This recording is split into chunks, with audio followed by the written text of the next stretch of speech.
Hello and welcome again to CHeM in 3. Today we focus on 3 types of salts: neutral salts, acidic salts, and basic salts. Let's move in and take a closer look. And here we can see 3 examples. Now, what makes this difference in pH? It all has to do with the strength of the parent acid and the strength of the parent base. When you have a strong acid and a strong base making up the salt, then the acid neutralizes the base and the salt is neutral. But when you have a weak acid and the strong base, then the base overwhelms the acid and the corresponding pH of the salt is basic. When sodium hydrogen carbonate is dissolved in water, the pH is more alkaline.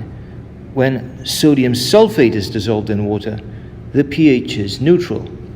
But when ammonium chloride, which is made up of a strong acid and a weak base, when that's dissolved, then it produces an acidic solution. The strong acid is completely dissociated, the weak base is not. So you would have an excess of free hydrogen ions in the solution, making this acidic. When you have a strong acid and a strong base, then all of the hydrogens are neutralized by all of the hydroxides. And of course, when you have a strong, completely dissociated base and a weak, incompletely dissociated acid, then there's an excess of OH negative ions, hydroxide ions, which leads to a basic pH. So let's look now at the remainder of the table. Here you have potassium sulfate made up of potassium hydroxide, a strong base, and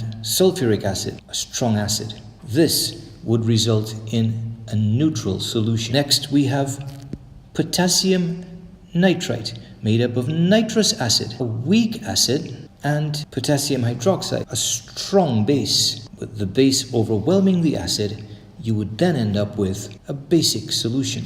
Here we have a weak base and a strong acid, leading to an acidic solution. And here we have a weak acid, carbonic acid, and a strong base, barium hydroxide. Again, this would lead to a basic solution. And finally, potassium cyanide. Hydrogen cyanide is a weak acid, and potassium hydroxide, a strong base. And this would give you a basic solution. Now I would like you to take a look at these 2 questions from past exams. In this first question, the same reasoning will follow. You need to identify where you have strong acids and strong bases, like KBr made up of a strong base, potassium hydroxide, and HBr, a strong acid. This would give you a neutral salt, which would mean that it would not change the pH very much, which means it would not change the neutral pH of water. Similarly, for rubidium chloride, a strong base, rubidium hydroxide, and a strong acid, HCl, which would contribute to a neutral salt and would not change the neutral pH of water. And B, strong base sodium hydroxide and a strong acid sulfuric acid would again lead to a neutral salt. But the answer is A, because aluminium hydroxide is a weak base and nitric acid is a strong acid. So therefore this particular salt would be acidic and the pH of water would fall as a result. So now, using this same reasoning, I would like you to solve this question.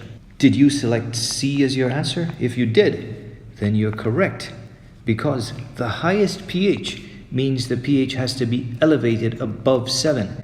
And to do this, you would need a basic salt,